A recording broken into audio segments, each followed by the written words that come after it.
విజయవాడ కనకదుర్గమ్మ సన్నిధిలో Nizamabad rural MLA doctor R Bhupath Reddy పూజలు చేశారు. తెలంగాణ రాష్ట్ర ప్రభుత్వం ఎన్ఆర్ఐ కమిటీ ఆంధ్రప్రదేశ్ పర్యటనలో భాగంగా గురువారం విజయవాడ కనకదుర్గమ్మ ఆలయాన్ని నిజామాబాద్ రూరల్ నియోజకవర్గ MLA doctor R Bhupath Reddy, committee chairman doctor BM Vinod Kumar, vice chairman Manda Bhimareddy తదితరులతో కలిసి దర్శించుకున్నారు. ఈ సందర్భంగా ఆలయంలో అమ్మవారిని దర్శించుకుని పూజలు చేశారు. ఆలయ అర్చకులు ఎమ్మెల్యేతో పాటు కమిటీ వారికి ఆశీర్వచనాలు అందించారు. అమ్మవారి చూపు తెలంగాణ రాష్ట్రంపై ఉండాలని ఆకాంక్షించారు.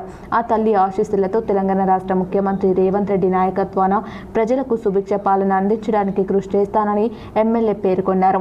ఈ కార్యక్రమంలో తెలంగాణ ప్రభుత్వ NRI committee vice chairman Manda Bheema Reddy, మెంబర్లు సింగిరెడ్డి నరేష్ రెడ్డి, నంగి దేవేందర్ రెడ్డి, చెన్నమనేని శ్రీనివాసరావులతో పాటు మాజీ ఐడీసీఎంఎస్ చైర్మన్ సాయిరెడ్డి, రాష్ట్ర గీత కార్మిక సహకారం కార్పొరేషన్ చైర్మన్ చంద్రశేఖర్ గౌడ్, ప్రొఫెసర్లు జినుగురు శ్రీనివాస్, విజయ్ కొర్రా, ప్రవాసీ ప్రజావాణి కోఆర్డినేటర్ బొజ్జ అమరేందర్ రెడ్డి తదితరులు